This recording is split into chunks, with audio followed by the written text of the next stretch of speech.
ये कहानी है सूर्यपुर गांव की, जहां हर सुबह सूरज की पहली किरणें पहाड़ों से छनकर आती थीं और पूरा गांव एक सुनहरे आलम में डूब जाता था। ठंडी हवा में फूलों की महक, नदी के किनारे बांसों की सरसराहट और कोयल की कूक से दिन की शुरुआत होती थी। लेकिन इसी गांव में रहता था एक गरीब चाट भेल वाला कन्हैया। उसके लिए हर सुबह एक नई लड़ाई थी। टूटी फूटी झोपड़ी, मुश्किल से 2 वक्त की रोटी और आंखों में अनगिनत सपने। हे प्रभु, मैं तो रात दिन मेहनत करता हूँ, फिर भी क्यों किस्मत मेरी हर बार इम्तिहान लेती है। कन्हैया अक्सर यही बड़बड़ाता रहता। एक सुबह कन्हैया की पत्नी राधा चूल्हे के पास बैठी खास रही थी। उसने कहा, अरे सुनो जी, अब किस्मत को कोसना छोड़ो, सुबह हो गई है, चाय पी लो। राधा ने काली चाय बनाई, चूंकि दूध का पैसा नहीं था। कन्हैया ने चाय का घूंट लिया और बोला, राधा, आज चाट भेल का सामान भी खत्म हो रहा है। चटनी का मसाला नहीं बचा, बिना स्वाद के कैसे बेचूं? ग्राहक तो मुंह फेर लेते हैं। राधा ने मुस्कुराकर कहा, हिम्मत मत हारो, मेरे पास थोड़ा घर का बना मसाला बचा है, आज उसी से काम चला लो। स्वाद मसाले में नहीं, तुम्हारे हाथों की मेहनत और प्यार में है। जाओ, नहा धोकर तैयार हो जाओ। नहाकर कन्हैया बाहर आया। उसका पुराना ठेला जो राधा रोज साफ करके चमकाती थी, अब भी वही पुराना लगता था। पहिए टेढ़े, लकड़ी सड़ी हुई। कन्हैया बोला, राधा, ये ठेला तो हमारे लिए अभिशाप है। न चलता है न हमारी किस्मत।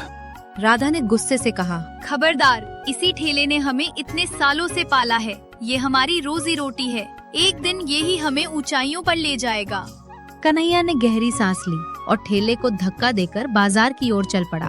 बाजार पहुंचते ही सामने थी मोहन लाल की बड़ी मिठाई की दुकान, जहां समोसे, जलेबी और कचौड़ी की खुशबू से ग्राहक झुंड के झुंड आते थे। कन्हैया का ठेला एक कोने में अकेला पड़ा था। 2-3 ग्राहक पास से गुजरे। कन्हैया ने पुकारा, आइए बाबूजी, गर्मा गर्म चाट भेल, ताजी बनी है, बहुत स्वादिष्ट। एक ने कहा, अरे यार, ठेला देख कितना पुराना है, कल मेरे दोस्त ने खाया था, बोला पानी जैसी चटनी थी। चल, मोहनलाल के यहाँ कुछ अच्छा खाते हैं। कन्हैया का दिल टूट गया। कोई मेरी मेहनत की कदर नहीं करता, सब चमक दमक के पीछे भागते हैं। तभी गांव का साहूकार ठाकुर बलराम सिंह अपने आदमियों के साथ आ धमका। माहौल में तनाव छा गया। ओए कन्हैया, बाहर निकल। कन्हैया घबराकर बाहर आया। ठाकुर साहब, नमस्ते। ठाकुर ने व्यंग से कहा, नमस्ते का तेल डालूं क्या? पिछला कर्ज का समय बीत गया, ब्याज समेत पूरा पैसा कहाँ है? कन्हैया गिड़गिड़ाया, रहम करो ठाकुर जी, राधा की तबीयत खराब थी, सारा पैसा दवा में चला गया, बस कुछ दिन की मोहलत। ठाकुर गरजा, मोहलत बहुत हो गई, कल शाम तक पूरा पैसा नहीं दिया तो ये ठेला जब्त कर लूंगा और तुझे गांव से निकाल दूंगा। कहकर ठाकुर चला गया। कन्हैया वहीं खड़ा रह गया, आंखों में आंसू और दिल में हताशा। दोपहर ढली, शाम हुई। कन्हैया खाली हाथ घर लौटा। राधा ने पूछा, क्या हुआ? कन्हैया रो पड़ा। सब खत्म हो गया राधा। लोग मेरी चाट पर मुंह बनाते हैं, ठाकुर मारने की धमकी देता है। अब ये गांव छोड़कर कहीं मजदूरी कर लें। राधा ने कहा, भागने से मुसीबतें पीछा नहीं छोड़ती। ये गांव हमारा है, हम कहीं नहीं जाएंगे। ऊपर वाला इम्तिहान लेता है तो कठिन लेता है, लेकिन हमें डटे रहना है, बस एक कोशिश और। अगली सुबह कन्हैया उठा तो चेहरा उदास था। राधा उसके पास आई और एक छोटी पोटली दी। ये लो, मेरी माँ की आखिरी निशानी, चांदी की पायल, मुश्किल वक्त के लिए रखी थी, इसे गिरवी रख लो और आज अच्छी चीजें लाओ, ताजी सब्जियां, अच्छा बेसन, घी और मक्खन। कन्हैया मना करने लगा, नहीं राधा, ये तुम्हारी याद है। राधा बोली, गहने मुसीबत में ही काम आते हैं, अगर आज जीत गए तो 10 पायलें बनवा लेंगे, हार मान ली तो ये भी बेकार। कन्हैया ने पोटली ली और वादा किया, मैं इसे वापस लाऊंगा। उस दिन कन्हैया ने सबसे अच्छी सामग्री ली, घंटों मेहनत से चाट भेल तैयार की। पुकारा, आइए, आज स्पेशल चाट भेल, असली घी मक्खन वाली।